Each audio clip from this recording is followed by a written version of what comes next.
નમસ્કાર, હું છું વિક્રમ વકીલ અને તમે જોઈ રહ્યા છો હોટલાઇન ન્યૂઝ.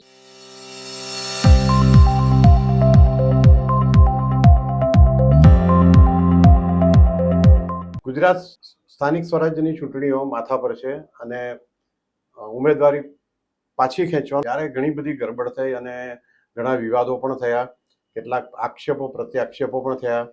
ખાસ કરીને કોંગ્રેસ અને આમ આદમી પાર્ટીએ પોતાના જાહેર કરેલા ઉમેદવારોને ખાનગી સ્થળોએ મોકલી આપવા પડ્યા. એનો ડર હતો કે એ બધા કોઈ ભાજપના દબાણમાં આવીને કે કોઈ પણ રીતે ઉમેદવારી પાછી ખેંચે તો એમને કફોડી સ્થિતિ સર્જાયું હતું. આમ છતાં પણ એ બીક એમની સાચી પડી છે અને આમ આદમી પાર્ટી અને કોંગ્રેસ પોતાના ઉમેદવારોને સાચવવામાં સફળ થયા નથી એમ કહી શકાય, કારણ કે ગુજરાતમાં ઘણે ઠેકાણે ચૂંટણી પહેલા જ ભાજપને જીત મળવા માંડી છે.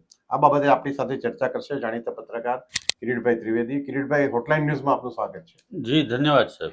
કિરીટભાઈ, આજે ચાલી રહ્યું છે આ બધું તોફાન, આપણે મીડિયામાં પણ વાંચીએ છીએ, જોઈએ છીએ, સોશિયલ મીડિયા પર પણ છવાયું છે, આક્ષેપો થાય છે, પ્રત્યાક્ષેપો થાય છે. વિરોધ પક્ષ એમ કહે છે કે ભાજપ ચૂંટણીથી દૂર ભાગે છે એટલા માટે આ બધું દબાણ લાવી રહ્યું છે. પોલીસો પર પણ આક્ષેપ થાય છે કે પોલીસ દબાણ લાવે છે. પરંતુ આમાં બધે ખાટલે મોટી ખોડ એ છે કે જ્યારે તમારા પોતાના જ ઉમેદવારો નબળા હોય કે તમને એના પર ભરોસો નહીં હોય, એ તરફ તમે આખા દેશમાં બધે ભ્રષ્ટાચાર સામે લડવાની મોટી મોટી વાતો કરો અને બીજી તરફ તમે તમારા ઉમેદવારો આટલા ઢીલા હોય પાકા કે તરત પાણીમાં બેસી જાય, તો કેવી રીતે એ લોકોનું આ તંત્ર ચાલશે? ચાલો ગઈકાલની પહેલા વાત કરીએ કે ભાઈ ઉમેદવારી પત્રક પાછું ન ખેંચાઈ જાય એટલા માટે આ બધા આક્ષેપો પ્રત્યાક્ષેપો થયા.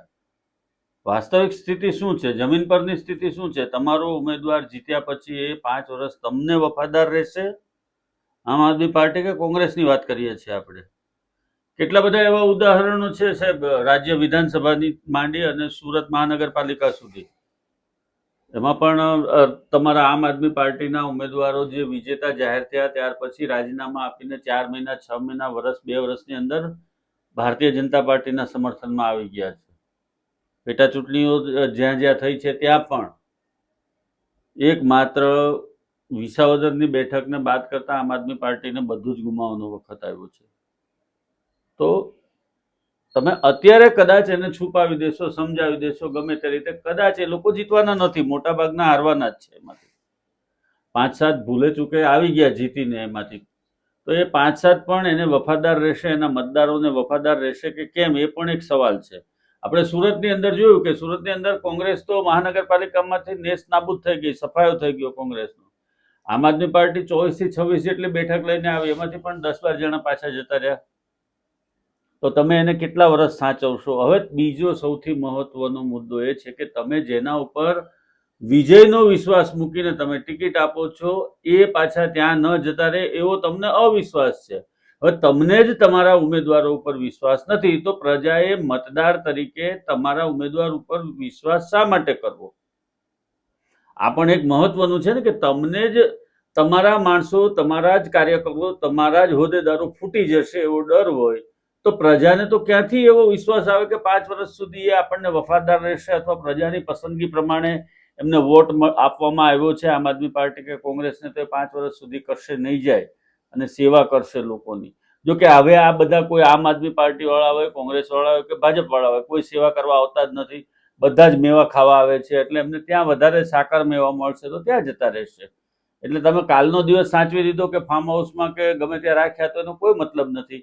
તમે શું એને 5 વર્ષ સુધી ભારતીય જનતા પાર્ટીના ઉમેદવારોથી દૂર રાખવાના છો? કશે જંગલમાં લઈને જતા રહેવાના છો 5 વર્ષ સુધી એક વખત ચૂંટાયા પછી? તો એ લોકપ્રતિનિધિ તરીકેનું કામ ક્યારે કરશે? એનો અર્થ કિરીટભાઈ એવો પણ થાય કે એમણે પસંદ કરેલા ઉમેદવારો યોગ્ય નથી, એટલે ઇલેક્શન લડવા યોગ્ય નથી. કારણ કે જ્યારે તમે ઉમેદવાર કોઈ પણ પક્ષ પસંદ કરે ત્યારે એમનામાં એટલું તો ફરક હોવી જોઈએ કે ભાઈ આ મજબૂતાઈથી આપણી પડખે ઉભો રહેશે. ચાલો હમણાં ને 1-2 વર્ષ પછી ધારો કે પક્ષ પલટો કરે તો માની પણ શકીએ, પણ આ તો ચૂંટણી પહેલા જે પક્ષ પલટા જેવી પરિસ્થિતિ ઊભી થઈ જાય છે. હા, પણ એ થઈ જાય છે એનું કારણ શું છે? એનું કારણ સૌથી મહત્વનું એ છે કે એમને ખરીદી લેવામાં આવે છે, ઉભા ખરીદી લેવામાં આવે છે અથવા સમજાવી દેવામાં આવે છે. હવે એવું ઇલેક્શન સાહેબ, આપણું સુરત સંસદનું ઇલેક્શન આપણે તાજેતરનો જ દાખલો છે. નિલેશ કુંભાણીને કોંગ્રેસમાંથી ટિકિટ આપવામાં આવી, કોંગ્રેસ દ્વારા એમને પાર્ટી ફંડ પણ આપવામાં આવ્યું. છતાં અહીંયાથી આપણે ત્યાંથી મુકેશ દલાલ બિનહરીફ વિજેતા નહીં, થયા. કિરીટભાઈ એ તો તો બરાબર છે, એ પણ એમાં વાંક કોનો? કોંગ્રેસ, કોંગ્રેસનો જ કારણ વાંક. કે એમને કોંગ્રેસ ઉમેદવારોની એવા પસંદ, બધા ઉમેદવારોને પસંદ કરે છે. એ જ રીતે હમણાં સ્થાનિક સ્વરાજ્યની ચૂંટણીમાં પણ એવા ઉમેદવારો શું કામ આમ આદમી પાર્ટી પણ પસંદ કર્યા કે જે છેલ્લી ઘડીએ કૂદીને કોંગ્રેસમાં ચાલ્યા ગયા, કે કોંગ્રેસ એવા પસંદ કર્યા એક મહિલા ઉમેદવાર તો કે આમ આદમી પાર્ટીમાં આવી ગયા. રાત એમને જે દિવસે ટિકિટ મળી એ જ દિવસે એ આમ આદમી પાર્ટીમાં ત્યાંથી ટિકિટ લઈ લીધી એમણે. હા, ત્યાંથી લઈ લીધી. ડોક્ટર ઉમેદવાર. હા, હવે ભાવનગરમાં બહુ એક ઇન્ટરેસ્ટિંગ કિસ્સો તમને કહું, મેં આજે હમ. જે જાણ્યું એ પ્રમાણે કે ભાવનગરમાં કોંગ્રેસના એક ઉમેદવાર છે કોર્પોરેશનના, એ ગુમ થઈ ગયાની ફરિયાદ એના ભાઈએ નોંધાવી પોલીસમાં. એટલે એમને એમ હતું કે ભાજપવાળા એમને કંઈ કિડનેપ કરી ગયા. લઈ ગયા. વળ્યું શું, ખરેખર કોંગ્રેસના પ્રમુખ એમને લઈ ગયા હતા ભગાડીને. એટલે પોલીસે તો ફરિયાદ થઈ એટલે ધરપકડ કરવી પડે. કોંગ્રેસ પ્રમુખની ધરપકડ કરી કિડનેપિંગની, અપહરણની ફરિયાદ માટે. એટલે આવું પણ ઘટના બને છે. બને આ બને. અને બીજું કે તમે વફાદાર માણસો, જો કે રાજકારણ અને વફાદાર એ બહુ બંધ બેસતો શબ્દ જ નથી. રાજકારણમાં વફાદારી હોતી જ નથી. રાજકારણમાં સ્વાર્થનું જ રાજકારણ હોય છે. પોતાના આર્થિક લાભ અને પોતાના હિત શેમાં સમાયેલા છે એનો જ સ્વાર્થ હોય છે આ લોકોને. એ ભારતીય જનતા પાર્ટી હોય, કોંગ્રેસ હોય કે આમ આદમી પાર્ટી હોય. ઇન્ટરેસ્ટિંગ વાત બીજી એક, વિક્રમભાઈ, તમને એ પણ કરું કે મેં હમણાં વરાછાની અંદર આમ આદમી પાર્ટીના જે પેલા રિક્ષાઓને ટેમ્પો ફરતા હોય એનું સાંભળ્યું, જે લોકો સ્લોગન બોલતા હોય કેમ્પેનમાં. તો એ લોકો એવો દાવો કરે છે કે હવે તો આ ટ્રાફિકથી થાકી ગયા. અરે ભાઈ, તમને ટ્રાફિકથી થાકી ગયા છો, તમને વોટ આપશે આ પ્રજા વરાછાની, કતારગામની કે શહેરની, તો તમે નવા ફ્લાયઓવર બ્રિજ ઉપર બીજા બ્રિજ બનાવી દેવાના છો? તમે એટલા બધા રસ્તા મોટા કરી દેવાના છો કે ટ્રાફિકની સમસ્યાથી લોકો પરેશાન ન થાય? આ શહેરની વસ્તી 1 કરોડને પહોંચવા આવી છે. 80 લાખથી 90 લાખની વસ્તી છે. જે શહેરની અંદર 5 થી 10 લાખ લોકો રોજે નવસારીથી માંડીને, અંકલેશ્વરથી માંડીને, બરોડાથી માંડીને, વલસાડથી માંડીને, આમ વ્યારા, વાપીથી માંડીને એ તરફથી બધેથી રોજગારી માટે આવે છે. 5 થી 10 લાખ લોકોનું અપડાઉન થાય છે જે શહેરની અંદર પર ડે એમાં. અને જેની વસ્તી 80 લાખની છે અને જેના રોડ રસ્તાઓ 50 લાખની ક્ષમતા પ્રમાણે બનવામાં આવ્યા છે, એ પ્રમાણેના રોડ રસ્તા અને ફ્લાયઓવર બ્રિજ છે. એમાં તમે ટ્રાફિકથી થાકી ગયા એવું તમે સ્લોગન ઉમેરો? તમે મૂર્ખામી તો જુઓ. પ્રજા તમને કઈ એવી રીતે મત આપી દેશે? આ મૂર્ખ બનાવવાની રીત છે ને. પ્રજાને મૂર્ખ બનાવો છો તમે કે ટ્રાફિકથી થાકી ગયા એટલે ટ્રાફિક શું? આમ આદમી પાર્ટી કોર્પોરેશનમાં સત્તા પર આવશે તો કઈ રોડની સાઈઝ ડબલ થઈ જવાની છે? એમાં મુખ્ય કારણ એ છે કે ભાજપ હોય, આમ આદમી પાર્ટી કે કોંગ્રેસ હોય, એમાં કોઈ ક્રિએટિવ માણસોની અછત છે કે આ કયું કેમ્પેન કયા લાઈન પર લેવું, કેવા સ્લોગન આપવા, કેવા ધારો કે જિંગલ્સ બનાવવા, એ પણ ક્રિએટિવ કામ છે. અને તમે ક્રિએટિવ માણસોને ગુજરાતમાંથી તમને નહીં મળે એવું નથી, પણ એ શોધવા એમના માટે અઘરા છે. કારણ કે એમને પોતે ખબર નથી પડતી કે સારું સ્લોગન કોને કહેવાય, કે સારું જિંગલ બનાવેલું કોને કહેવાય. આ સમસ્યા ભાજપમાં પણ છે. ભાજપનું જે ડિજિટલ મીડિયાનું તંત્ર છે, કે આઈટી આપણે કહીએ છીએ, આઈટી વિભાગ એનો એટલી ખરાબ રીતે નિષ્ફળ ગયો છે કે નરેન્દ્ર મોદીએ દિલ્હીથી એક નવી ટીમને મોકલવી પડી છે, જે પ્રાઇવેટ એજન્સીને કામ સોંપ્યું છે. અને પૈસા પણ ભાજપ નહીં આપશે. પ્રાઇવેટ એજન્સી કોઈ નક્કી કરી છે આપશે. એટલે એટલે એમાં કે ભ્રષ્ટાચાર ના થાય કે ડખો નહીં થાય. એટલે ટૂંકમાં આ બાબતે ક્રિએટિવિટીની બાબતે તો દરેક પક્ષના, કારણ કે એ બી છેલ્લા આ ભાજપમાં છે, એ ઉપર ચંદ્ર પરથી આવ્યા નથી, એ આ સમાજમાંથી જ આવ્યા છે, અહીં આપણા જ બધા લોકો છે. પણ એમાં ઇન્ટેલિજન્ટ માણસો જે હોય એમને જવાબદારી આપી જગ્યાએ દરેક પક્ષ એવું કરે છે, વાલા દવલાને પોતાને કેમ્પેનનું એ બધે આપે છે. એટલે આમ આદમી પાર્ટીમાં તમે કહ્યું એ બરાબર છે, પણ જે વ્યક્તિ આ કેમ્પેન બનાવ્યો છે એને તો ખબર નહીં હોય, પણ ભાઈ જે ઉમેદવાર છે એને તો કેવું જોઈએ કે ભાઈ આ કેમ્પેનનો કોઈ અર્થ નથી. નવાઈની વાત બીજી એ છે વિક્રમભાઈ કે ધરમનગર જેવા વિસ્તારની અંદર, ધરમનગર એટલે સિંગલ પટ્ટીનો રોડ છે. હીરાબાગથી ધરમનગર તમે જાઓ ને, છે કે એક રોડ પર નીકળાય છે, સિંગલ પટ્ટીનો રોડ છે. એમાં આ જબરજસ્ત ટેમ્પો વચ્ચેથી નીકળે, એ ટ્રાફિકની જાહેરાત કરતો હોય, એ જ ટેમ્પો પાછો ટ્રાફિક જામ માટે જવાબદાર હોય. તો પ્રજાને તમે એટલી બધી મૂર્ખ સમજો છો કે તમે આવા ટેમ્પા લઈને ફરશો એટલે તમને પ્રજા મત આપી દેશે? એટલે આ બધું કઈ બાજુ ચાલી રહ્યું છે અને કેમ ચાલી રહ્યું છે? આડેધડ ચાલી રહ્યું છે, કોઈને કાંઈ ખબર જ નથી. અને જે મનમાં આવ્યા એવા આક્ષેપો કરી દેવાના, નેરેટિવ નવા સેટ કરવાના, અને આ બધું ચાલી રહ્યું છે. એ બધાની વચ્ચે એમને પાછો એમના ઉમેદવારો ઉપર તો ભરોસો નથી. એ સૌથી મહત્વની વાત છે. જણનારીમાં જોર ન હોય તો હુયાણી શું કરે, એવી આ વાત થઈ. તમે જેનું સિલેક્શન કરો છો એના ઉપર જ તમને ભરોસો નથી, અને તમે એમાં સત્તા લેવાની વાત કરો છો, સત્તા મેળવવાની વાત કરો છો, પાછા આમ લખીને આપવાની વાત કરો છો કે ગુજરાત में आम आदमी पार्टी का शासन आ रहा है, मैं लिख के देता हूँ. 12 સીટ પણ ન આવી કે 7 સીટ પણ ન આવી એમ કહી શકાય. તો આ ગુજરાત છે. આ ગુજરાતની પ્રજાને તમે માનો એટલી મૂર્ખ નથી.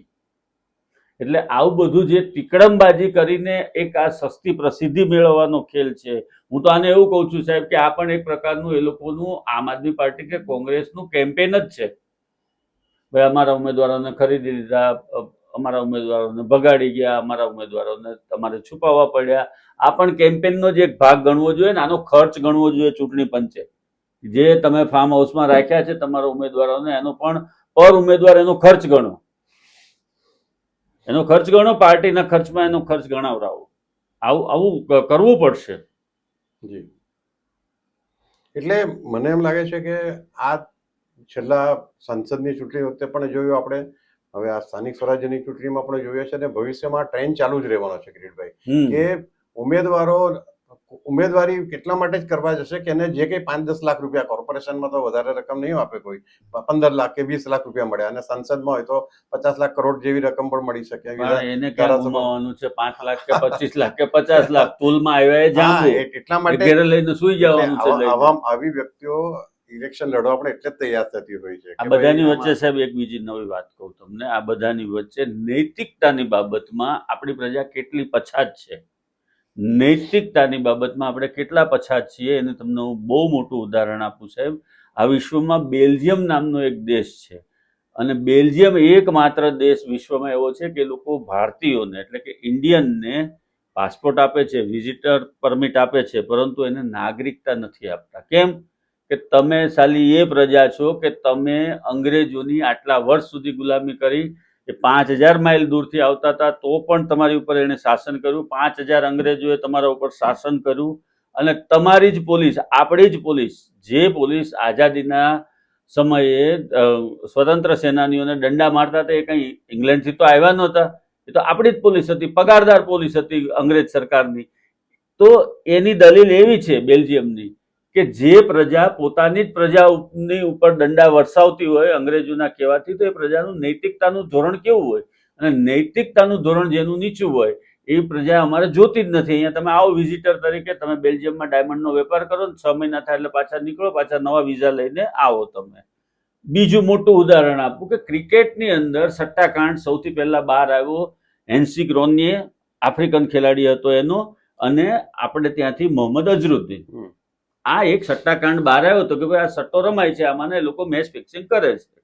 તમે નૈતિકતાની વાત કરતા હો તો નૈતિકતાની દ્રષ્ટિએ હેન્સી ક્રોનીએ સ્વીકારી લીધું હતું આફ્રિકન ક્રિકેટ બોર્ડની સામે કે હા ભાઈ મારાથી ભૂલ થઈ ગઈ છે, જે કાંઈ થયું એ મારાથી ભૂલ થઈ ગઈ છે. સટ્ટા મારે સટોડિયાઓનો હાથો બની ગયા છે. મોહમ્મદ અઝરુદ્દીનને ત્યાર પછી આ કોંગ્રેસે સાંસદ બનાવ્યો છે રાજ્યસભાની અંદર. અને બીજી એક વાત, મોહમ્મદ અઝરુદ્દીનને ત્યાર પછી વિક્ટિમ કાર્ડ રમ્યો કે હું મુસ્લિમ હોવાથી મને ફસાવવામાં આવે, એ બધા જાણતા હતા કે પુરાવા હતા એની સામે. એટલે સાહેબ એ પ્રજા જે છે આફ્રિકન કે ઇંગ્લેન્ડ કે એ પ્રજા છે ને, એ લોકો વિસ્કી કે રમ પીને પણ સાચું બોલે છે, અને આપણે ગંગાજળ પીને ખોટું બોલવા વાળી પ્રજા છીએ. આ બહુ મહત્વનું છે નૈતિકતાની બાબતમાં, કે આપણે ગંગાજળ પીને ખોટું બોલીએ છીએ, લોકો દારૂ પીને સાચું બોલે છે. જી કિરીટભાઈ, બહુ સાચી વાત કહી. અને હવે આ ચૂંટણી દરમિયાન હજુ આ જાતના ખેલ આપણને જોવા મળે છે, એ વિશે પણ આપણે ચર્ચા કરતા રહીશું. Thank you very much.